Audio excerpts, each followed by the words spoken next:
कहानी शुरू होती है और हम फफूंदी नाम की एक लड़की को देखते हैं जिसकी आज शादी होने वाली होती है। तभी उसकी एक फ्रेंड बोलती है कि गुसेडू लाल तो साला चूतिया जैसा दिखता है और उसकी नाक भी बैंगन जैसी है, तुम उस जैसे से शादी कैसे कर सकती हो। इस पर फफूंदी कहती है कि गुसेडू लाल कुछ ही सालों में डॉक्टर बनने वाला है, जिसके बाद मेरे पास इतना पैसा आ जाएगा कि मुझे उस चूतिया की जरूरत ही नहीं पड़ेगी। फिर उसकी दूसरी फ्रेंड पूछती है कि तुम ये बताओ कि तुम्हारी कल की रात तुम्हारे बॉयफ्रेंड के साथ कैसी रही, उसने तुम्हें शादी का गिफ्ट दिया कि नहीं। फफूंदी कहती है कि हाँ, उसने तो मुझे शादी का गिफ्ट हर पोजीशन में दिया। वहीं बार हम गुसेडू लाल को देखते हैं जो सच में एक चूते जैसा दिखता था और छुपकर उनकी बातें सुन रहा था।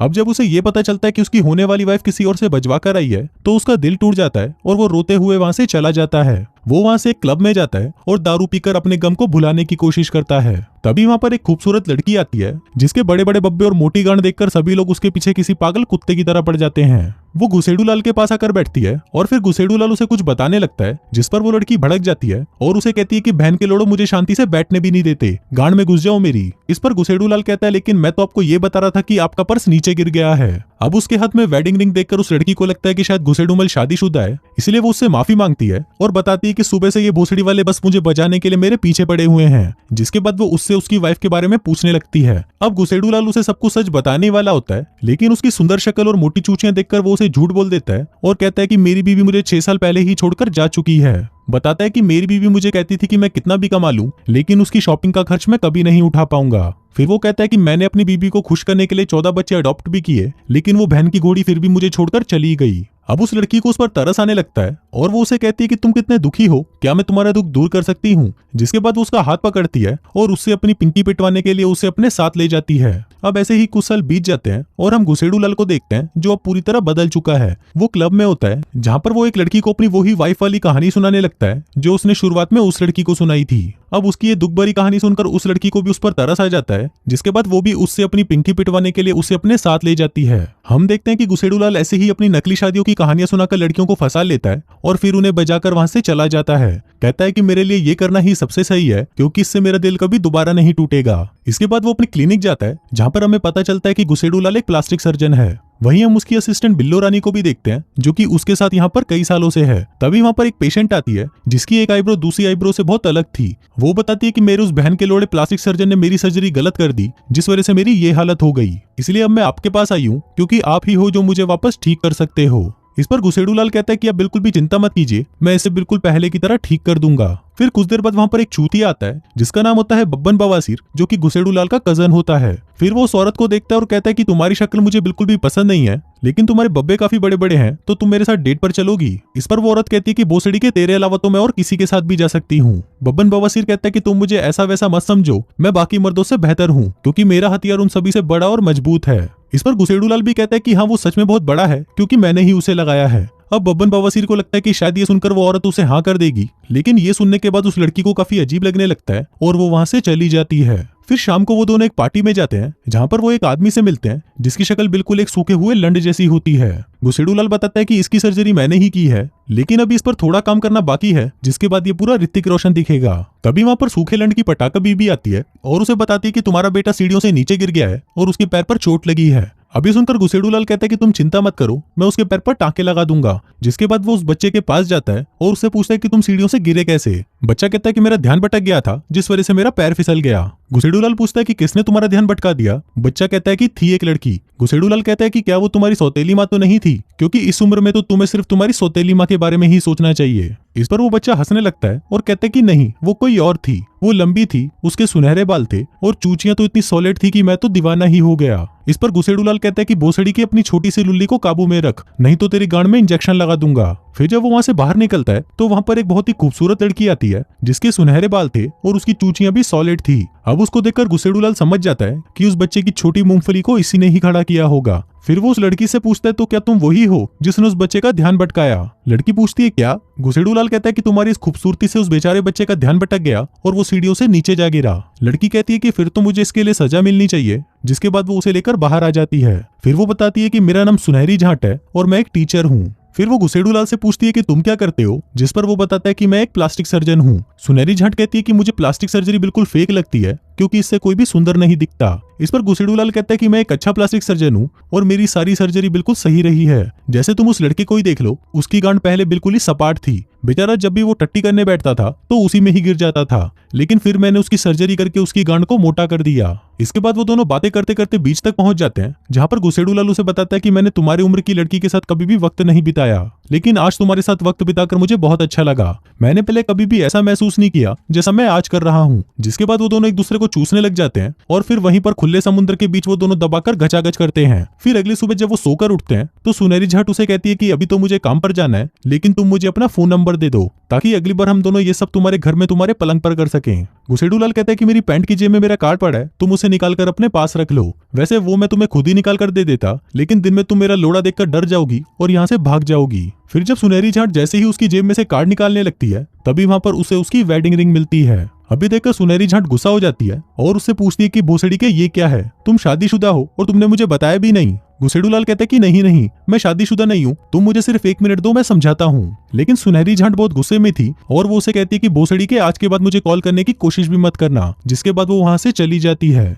अब गुसेडूलाल सच में सुनहरी झाट से प्यार करने लगा था, तो वो उसे मनाने के लिए उसके स्कूल पहुंच जाता है। लेकिन सुनहरी झाट उसे कहती कि भोसड़ी के मैंने तुम्हें बोला था ना कि मुझसे कभी नहीं मिलना, मुझे शादीशुदा मर्द बिल्कुल भी पसंद नहीं है। मेरे बाप ने भी एक ऐसी ही शादीशुदा औरत के लिए मेरी माँ को धोखा दे दिया था और अब मैं किसी और शादीशुदा औरत का घर नहीं तोड़ना चाहती। तभी वहां खड़ा एक बच्चा उसे कहता है कि भोसड़ी के दूर रह उससे। गुसेडूलाल कहता है कि अबे चवन्नी चुप कर। बच्चा कहता है कि तेरी तो मैं गांड मार दूंगा। इस पर गुसेडूलाल कहता है कि क्या बोला तूने, तेरी लुल्ली काट दूंगा मैं। फिर वो सुनहरी झाट को बताता है कि मैं शादीशुदा हूँ, लेकिन वो शादी नहीं बल्कि बर्बादी है। मेरी वाइफ का तो कहीं और चक्कर चल रहा है। सुनहरी झाट कहती है कि अगर तुम्हें अपनी वाइफ से इतनी प्रॉब्लम है तो तुम उससे तलाक क्यों नहीं ले लेते। इस पर गुसेडूलाल कहता है कि मैं तो उससे तलाक ले ही रहा हूँ, कुछ ही दिनों में हम पेपर साइन करने वाले हैं, जिसके बाद मैं उससे पूरी तरह आजाद हो जाऊंगा। सुनहरी झाट पूछती है कि उसका नाम क्या है, जिस पर गुसेडूलाल बताता है कि जोगिंदर जहरीली। सुनहरी झाट कहती है कि उसका नाम जोगिंदर जहरीली है। गुसेडूलाल कहते हैं कि हाँ, कितना गंदा नाम है ना, तुम उसका नाम तो छोड़ो, उसकी हरकतें भी बहुत गंदी हैं और इसी वजह से तो हम दोनों अलग हो रहे हैं। सुनहरी झाट पूछती है कि अच्छा तुम्हारी वाइफ का अफेयर किसके साथ है। इस पर गुसेडूलाल बताता है कि उसका नाम है बब्बन बवासीर। फिर सुनहरी झाट बताती है कि हर आदमी यही बोलता है कि वो अपनी वाइफ को छोड़ देगा, लेकिन ऐसा कुछ होता नहीं है। इस पर गुसेडूलाल कहता है कि नहीं, मैं उसे छोड़ दूंगा, वो वैसे भी अब अपने नए बॉयफ्रेंड के साथ बहुत खुश है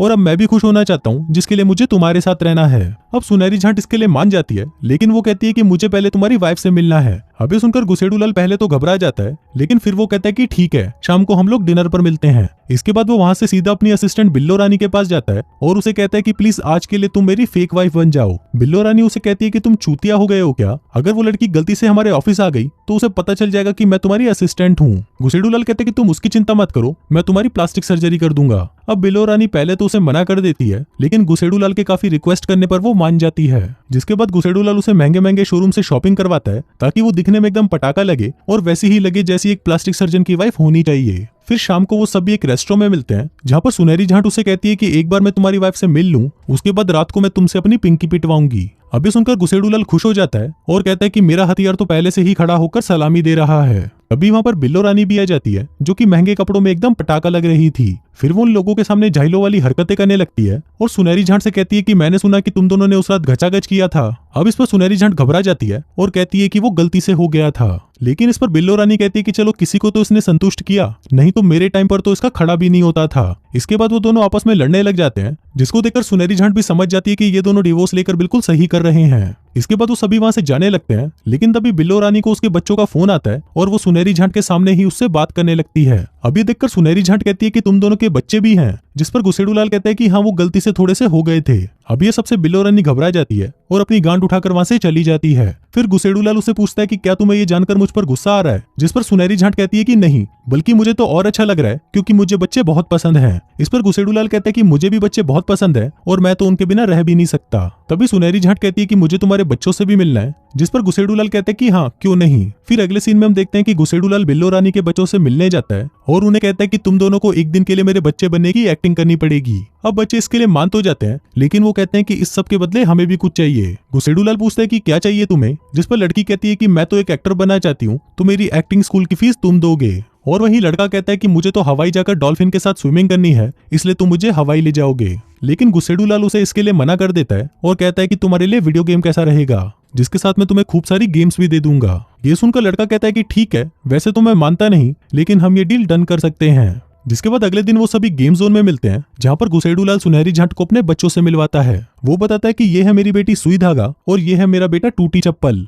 अब सुनहरी झांट उनको देखकर बहुत खुश होती है और सुई धागा से कहती है कि मुझे तुमसे मिलकर बहुत अच्छा लगा। लेकिन इस पर सुई धागा कहती है कि काश मैं भी तुम्हारे लिए यही कह पाती, क्योंकि तुमसे मिलने से पहले मैं अपनी पापा की आंखों का तारा थी। हम सब मस्ती करते थे, घूमते फिरते थे और साथ में बहुत एंजॉय करते थे। लेकिन अब इन सबसे मुझे क्या मिला? हफ्ते में सिर्फ 1-1.5 घंटा अपने बाप और उसकी छीनाल गर्लफ्रेंड के साथ, जिसके बाद वो रोते हुए वहां से चली जाती है। इसके बाद वो सभी साथ बैठकर लंच करने लगते हैं। लेकिन इसी दौरान गुसेडूमल जब कुछ लेने के लिए जैसे ही वहां से उठकर जाता है, तभी वहां पर टूटी चप्पल मायूस होने का नाटक करने लगता है और कहता है कि पिछले साल मेरे डैड ने मुझे प्रॉमिस किया था कि वो मुझे हवाई ले जाएंगे और डॉल्फिन के साथ स्विमिंग कराएंगे, लेकिन अब उन्होंने मुझे बिना बताए ही ये ट्रिप कैंसिल कर दी। सुनहरी झांट पूछती है लेकिन उन्होंने ऐसा क्यों किया? इस पर वो कहता है कि तुम्हारी वजह से। अब ये सुनकर सुनहरी झांट गुस्सा हो जाती है, जिस पर गुसेडूलाल कहता है कि नहीं, मैंने तो ऐसा कुछ नहीं कहा, बल्कि मैं तो ये कह रहा था कि पहले हम सभी हवाई जाएंगे ताकि हम सब मिलकर वहां पर मजे कर सकें। फिर अगले सीन में हम देखते हैं कि वो सभी अपना सामान पैक कर हवाई जाने के लिए एयरपोर्ट पर पहुंचते हैं, जहां पर गुसेडूलाल कहता है कि मुझे तो यकीन ही नहीं हो रहा कि एक 6 साल के बच्चे ने मुझे चूतिया बना दिया।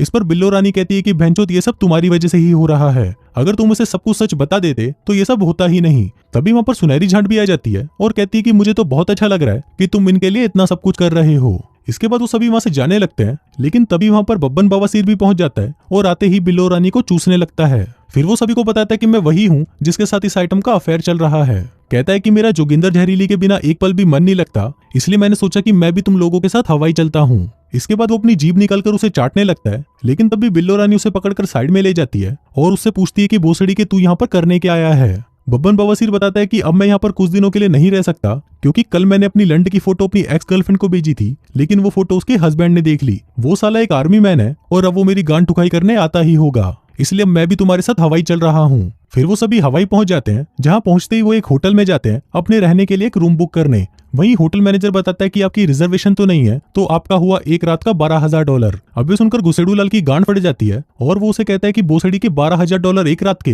क्या बिस्तर सोने का है या बाथरूम में हीरे लगे हैं, या तो फिर आज रात मियां खलीफा मेरे साथ सोने आ रही होगी। मैनेजर कहता है कि ऐसा तो कुछ नहीं है, लेकिन आपके इस आइडिया के बारे में मैं सोचूंगा। अब गुसेडूलाल के पास दूसरा और कोई ऑप्शन नहीं था, इसलिए उसे वो रूम लेना पड़ता है। फिर रात को वो सभी साथ में डिनर करते हैं, जहां पर सुनहरी झांट बब्बन बवासीर से पूछती है कि आप क्या काम करते हो, जिस पर वो बताता है कि मैं भेड़ों का बिजनेस करता हूँ और उन्हें ऑनलाइन बेचता हूँ। वो बताता है कि जोगिंदर जहरीली भी मुझसे ऐसे ही मिली थी, वो मुझसे भेड़ लेने आई थी। सुनहरी झांट पूछती है लेकिन ऐसा क्यों? इस पर बब्बन बवासीर बताता है क्योंकि इसे भेड़ों के बाल काटने में बहुत मजा आता है, लेकिन मैं तुम्हें एक सीक्रेट बताऊं, ये अपने झांट के बाल कभी नहीं काटती। अभी सुनकर बिल्लो रानी के दिमाग का भोसड़ा हो जाता है और वो गुसेडूलाल से कहती है कि भैंचोद अब बहुत हुआ, मैं अपने बच्चों को लेकर यहाँ से जा रही हूँ, मैं ये सब नहीं कर सकती और मैं उस भोसड़ी वाले को जान से मार दूंगी। गुसेडूलाल उससे कहता है कि प्लीज मुझे ऐसे छोड़कर मत जाओ, मेरे लोड़े लग जाएंगे। अब वो दोनों ये सब बातें कर ही रहे होते हैं, लेकिन तभी वहां पर खूंखार भोसड़ी आती है जो कि बिल्लो रानी की क्लासमेट थी। वो उसे देखकर बहुत खुश होती है और उसे कहती है कि मुझे पता नहीं था कि तुम ऐसी भी जगह आती हो। फिर वो उसे अपने पति आईपॉड से मिलवाती है